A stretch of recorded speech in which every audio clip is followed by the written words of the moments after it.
30 minutes. Uh, I begot it. I begot it. Now, when you punch out, you hit the last slot. That's 4 punches a day.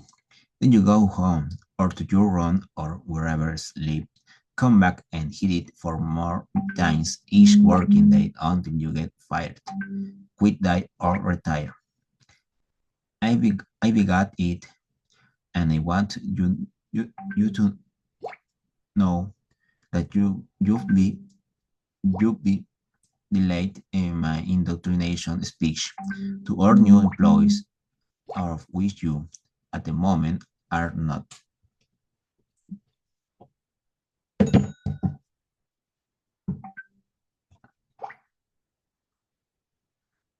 Um, I am in charge here. My word is law, and your wished, wish mean nothing. If I dislike anything about you, the way you tie your shoes, comb your hair or fart, your back of the streaks, get it? Yes, sir. A young girl can floating in running on her high heels, long brown hair flowing behind her. She was dressed in a tight red dress. Her legs were large and expressive with excessive lipstick. She theatrically pulled her car out of the rack, punched in, and breathing with minor excitement. She put her car back in the rack. She glanced over at Ferris. Hi, Eddie. Hi, Diana. Diana was obviously a silent girl. Ferris walked over to her. They stood talking. I couldn't hear the conversation, but I could hear the laughing. Then they broke off.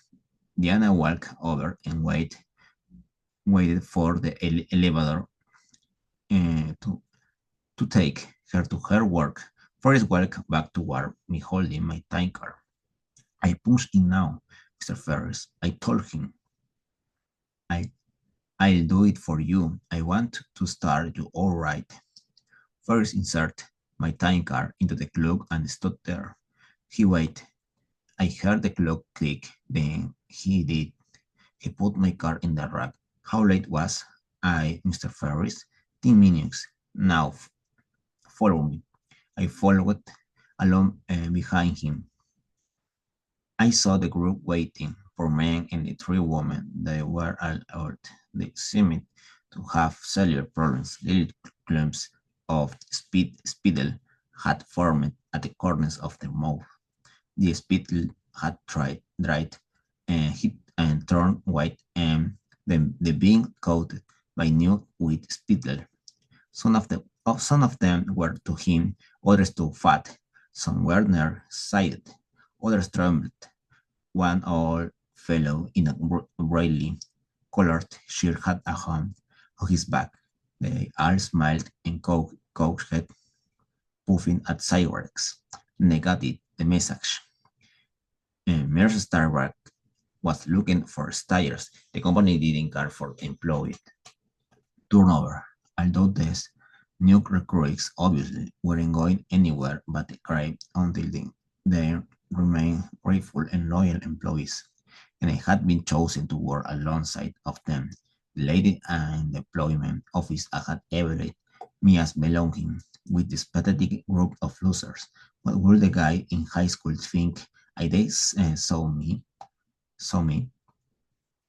and me one of the tallest guys in the graduating class. I walked over and stood with my group.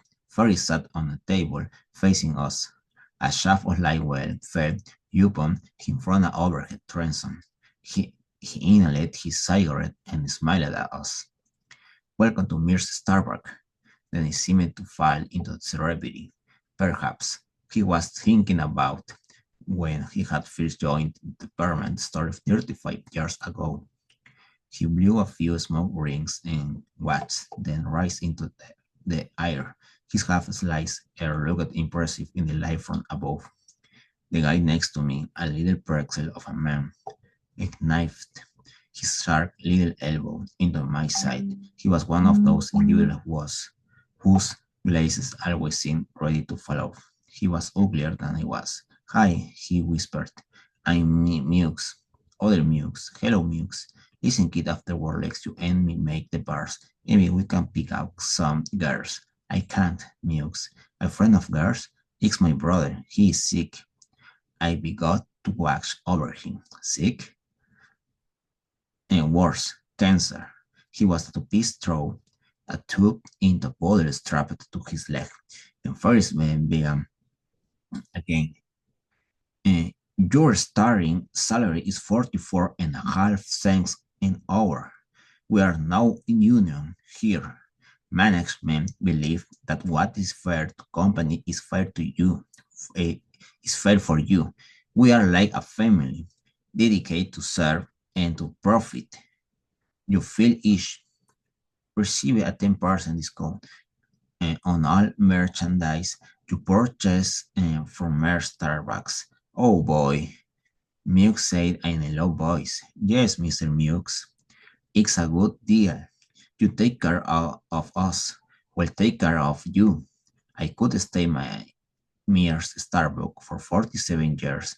I thought I could live with a crazy girlfriend, get my left ear slide off, and maybe in a Ferris. Then when he retired, Ferris talked about which holidays we could look forward to, and then the speech was over. We were issued our smokes and our lockers, and we were directed to the underground storage facilities. Ferris worked down there too. He managed the phones. Whenever he answered the phone, he would hold it to his slight left ear with his left hand and clamp his right hand under his left armpit. Yes, yes, yes, coming right up, Chinaski. Yes, sir. The injury department. Then he would pick up the order pad, list the items needed and how many of each. He never did this while on the phone. I was afterwards locate these items, deliver them on the Linger department, obtain a signature, and return. His speech never spared. My first delivery was to Linger. I located the items, placed in my little green car with its four rubber wheels, and pushed it toward the elevator. The elevator was at the upper floor, and I pressed the button and waited. After some time, I could see the bottom of the elevator as it came down. It was very slow. Then it was a basement level. The doors opened, and an albino with one eye stood at the controls. Jesus, he looked at me. New guy, huh? He asked. Yeah, what do you think of Ferris? I think he's a great guy. They probably lived together in the same room and took turns manning the hot plate. I can't take you up. Why not? I gotta take a shit. He left the elevator and walked off. There I stood in my smock. This was the way things usually work. You were a governor or a garbage man. You were a tightrope walker or a bank robber. You were a dentist or a fruit picker. You were this or you were that. You want to do a good job. You managed your station and then you stood and waited for a same action. I stood there in my smoke next to my green card while while the elevator man took a shit. It came to me then clearly with the rich.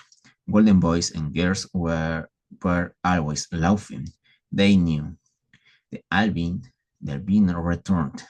It was great. I feel 30 pounds lighter. Good. Can we go now? Uh, he closed the doors and we rose to the sales floor.